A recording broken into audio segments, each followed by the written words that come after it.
Okay, so what is a company? Who are the people involved in it? And what are the benefits of it?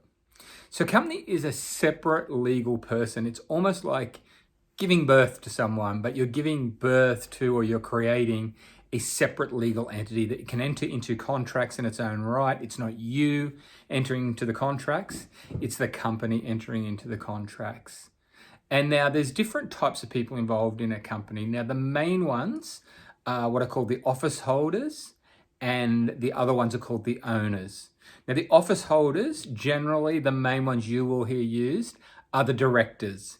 And it's the role of the directors to manage the company on behalf of the owners of the company. So they're the people entrusted with making sure that the company's operating right, that the assets of the company are being looked after, that loans and liabilities are being paid off when they should be paid off. The owners of the company are called shareholders. So they're the people who own the companies, and they benefit from what the directors or the operators of the business actually do. Now, with large companies, like a big company, let's say like Woolworths, you would have maybe a dozen or so directors, and you would have hundreds of thousands of shareholders. With a smaller company, you will have the same people may act as the directors and shareholders of the company. So they're the main people involved in a company. Now, why do people set up companies? Now, there's a few reasons, but I'm going to tell you the two major reasons. The first one is what is called asset protection.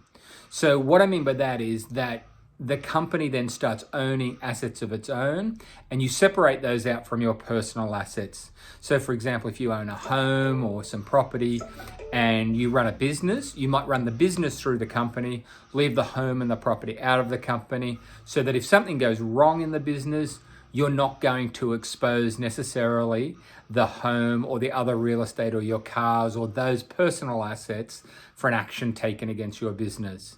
So that asset protection is a key reason to open up a company. Another reason is what's called limited liability.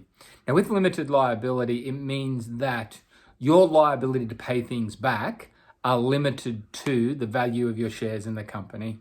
And unless you've given a personal guarantee for something, then you're actually personally liable, hence the term personal guarantee. So it restricts the amount people can actually sue. They can only sue the company for the value of the company. They're the two major benefits, but there are other benefits.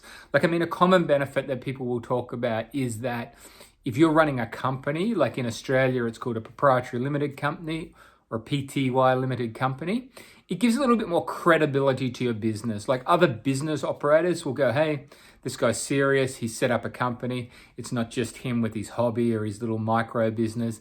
It is actually a real business operating through a company, and it'll just add to your reputation and you'll be taken a little bit more seriously in the marketplace. Another benefit with companies is that the company tax rate is lower than the highest personal tax rates. So company tax rate is 27.5%.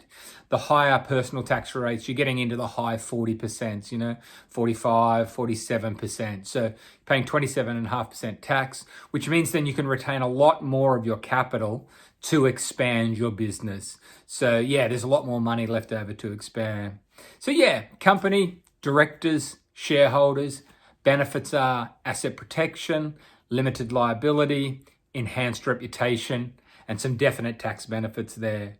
Now, if you want to have a conversation about turning your business into a company or you need to set up a company, just get in touch with me and I'll be only too happy to help.